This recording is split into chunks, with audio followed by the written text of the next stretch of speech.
e tem ajudado. Então, quando a gente lê, a gente sente o perfume do gálbano, do gálbano subindo para Deus.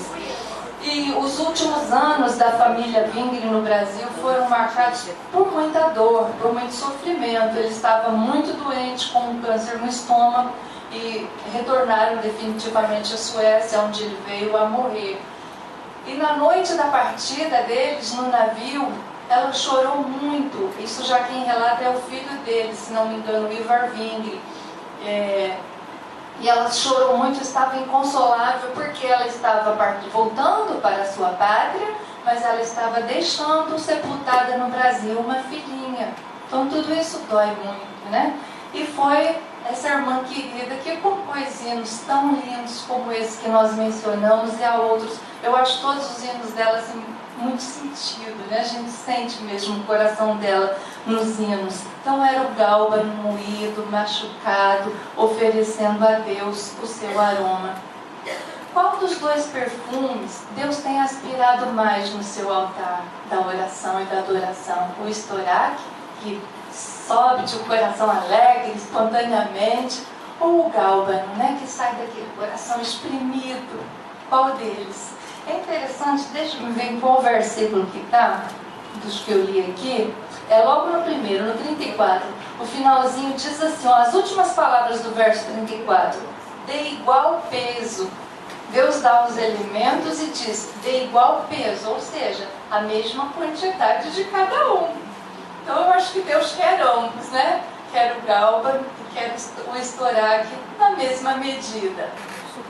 Nós falamos de Ana, que rompeu em cânticos quando Samuel nasceu, só que uns tempos antes, ela havia se dobrado diante de Deus, né, em gemidos inexprimíveis, suplicando por este mesmo filho. Lembram do dia que Eli passou-lhe uma descompostura, porque ela estava ali chorando por esse filho, ele achou que ela estivesse bêbada? Então, nesse dia, ela oferecera o gálbano, mas chegou o tempo de oferecer o estoraque, né? Então, se hoje Deus lhe pede o gálbano, amanhã Ele aceitará de você o estoraque. E o outro elemento, a ônica.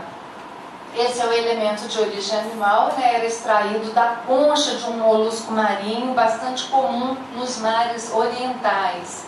Então, vindo do mar, este elemento nos fala de profundidade ou de profundeza, e ele lembra que a nossa oração e a nossa adoração devem vir do profundo da nossa alma. Isso também já foi falado aqui hoje pela irmã Rosânia, né? Devem vir de dentro de nós, não é da boca para fora. É como expressou o salmista no Salmo 131, ele diz assim: das profundezas clamo a ti, ó Senhor, das profundezas do seu íntimo, do seu ser. No verso 6 ele enfatiza: a minha alma anseia pelo Senhor.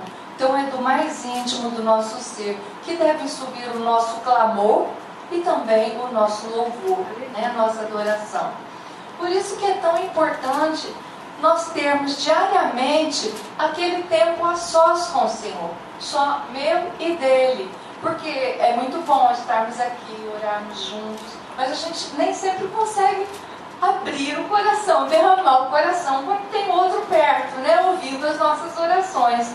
É muito bom orarmos aqui, nós desenvolvemos a intercessão, orando uns pelos outros, aprendemos a orar, né, ouvindo o irmão orar, mas não é suficiente. Orar em casa com a família também, com o cônjuge, com os filhos, é maravilhoso. Nós precisamos da bênção de Deus unidos, né? O amor é fortalecido, a comunhão é fortalecida, mas também não é suficiente. Nós precisamos de um momento a sós com o Pai.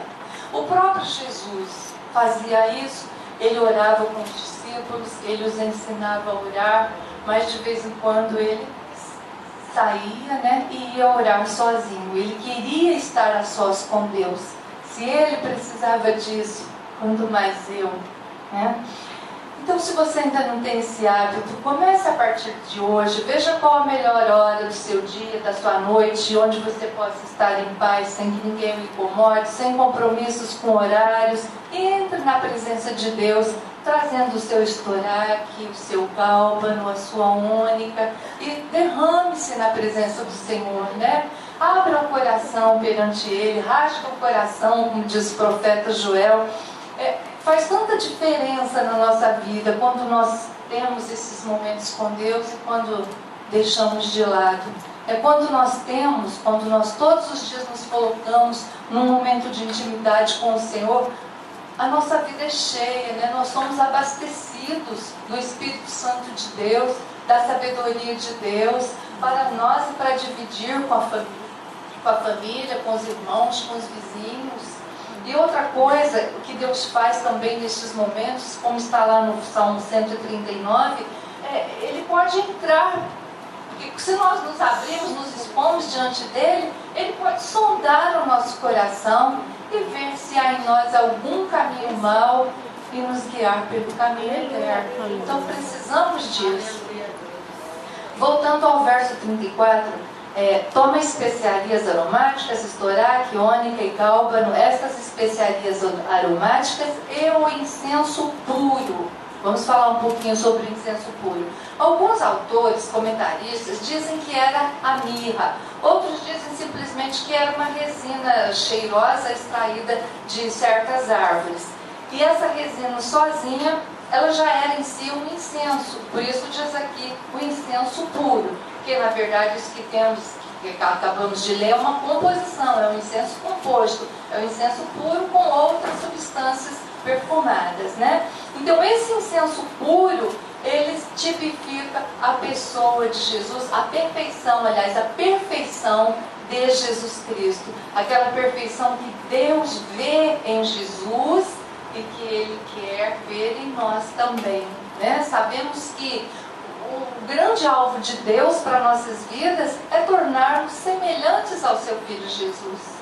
É nos tornar santos como Ele é santo, né? Então esse incenso puro representa o aroma suave da vida santa de Jesus, que levou o Pai a dizer: este é o meu Filho amado, que me dá muita alegria, ou em quem me comprazo.